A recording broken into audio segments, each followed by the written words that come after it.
The security guarantees are Zelensky's number one concern. And of course, the most interesting item we've heard is the potential Article 5 style guarantee between several European nations and maybe the U.S. and Ukraine. That, as you know, is in NATO's Article 5 is the mutual self-defense part of this. But the reality is that this security guarantee is going to take not only the pledges, but a lot of weapons, most of which Trump already has in the works. So, 2 Patriot batteries from Germany going down to Ukraine, the continued sale of U.S. weapons, the participation of NATO partners, because there will still be a nearly 800-mile front to defend to contain Russia, and then also to contain Russia's activities in the Black Sea, where Ukraine has done a fantastic job. So expect a lot of military hardware to be in the mix for these security guarantees. Well, Rebecca, earlier this year, we saw the United Kingdom and also France propose this idea that there would be some sort of security guarantee led by Europe, but then backed up by the United States. And that could include reassurance forces, air cover, things like that. Is that where you see this sort of guarantee trending towards? Or could we see perhaps a more wide-ranging one like the one that Mike was talking about, something similar to Article 5 without actual NATO membership? I would say all of the above. And you're so smart to raise the air piece, because this security guarantee in operation will have to be what the military calls multi-domain. So Ukraine already shares NATO cyber awareness. And of course, Elon Musk has used Starlink there. But this is going to take a lot of air power as well. Britain and France have talked about potentially putting peacekeepers on the ground, which really gets Putin's back up. But if there is some territory to be traded, the number one job will be making sure that that is done in a safe and secure manner as Russian forces and Ukrainian forces retrograde in the battle space. So I wouldn't be surprised to see some peacekeeping observers or forces there on the ground. But longer term, this is really going to be about air defense, cyber domain control, and of course controlling that land front and keeping the Russian fleet bottled up in the Black Sea, which Ukraine has done so well. Rebecca, do you see the U.S. taking any direct role in enforcing those security guarantees, say with boots on the ground? The president and Steve Witkoff indicated a little bit more openness to this, but it's unclear whether that would be more than an advisory role. What's your take on it? Well, first off, that will be up to President Zelensky, who, for the record, has never requested U.S. or NATO boots on the ground. The U.S. role here will be absolutely essential in overall command and control and playing a role in training of Ukrainian forces, which we've already seen NATO and the U.S. partners do. What the specifics of it look like, that's going to be yet another thing for Zelensky to decide, because he will have to invite any forces into his country.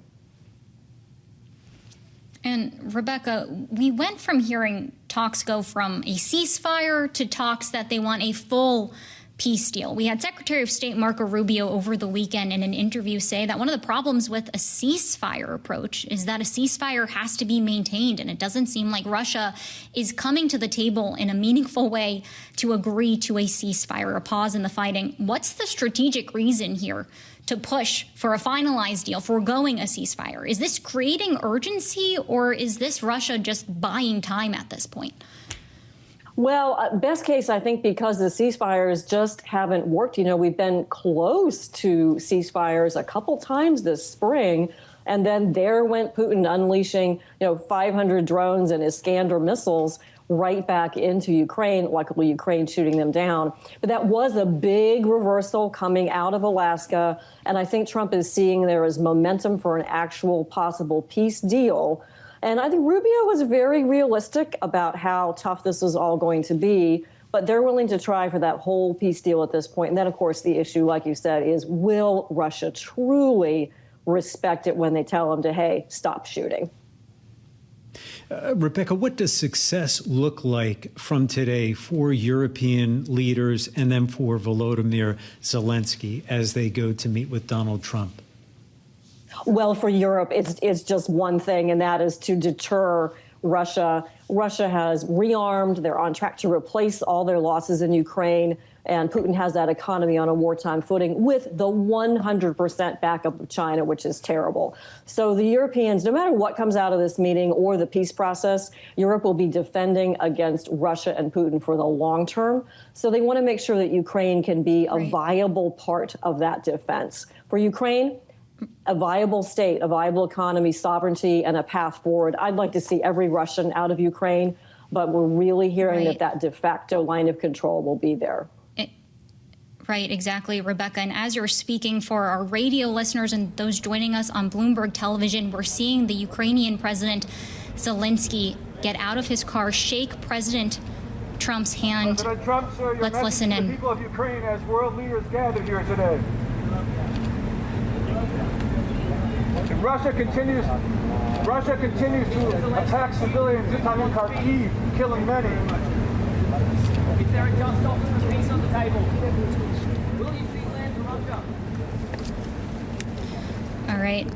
That was Ukrainian President Zelensky pulling up to the White House, shaking President Trump's hand. He was asked what his message was to the people of Ukraine, and President Trump responded, quote, "We love them." Of course, this is a big, big day. It's hard to underestimate how high stakes this meeting is, as now Ukrainian President Zelensky is inside the White House, Mike, alongside half a dozen European leaders who have also traveled here to Washington on short notice to show their support. And it was notable that President Donald Trump only came out of the White House to greet Volodymyr Zelensky. The other European leaders were greeted by other administration officials as their cars pulled up, at least from what we could see outside. And really, the stakes could not be higher, especially for Volodymyr Zelensky, who is viewing this moment as perhaps an existential one for his country. A really important moment. And Rebecca, I want to bring you back into this conversation as now the leaders are there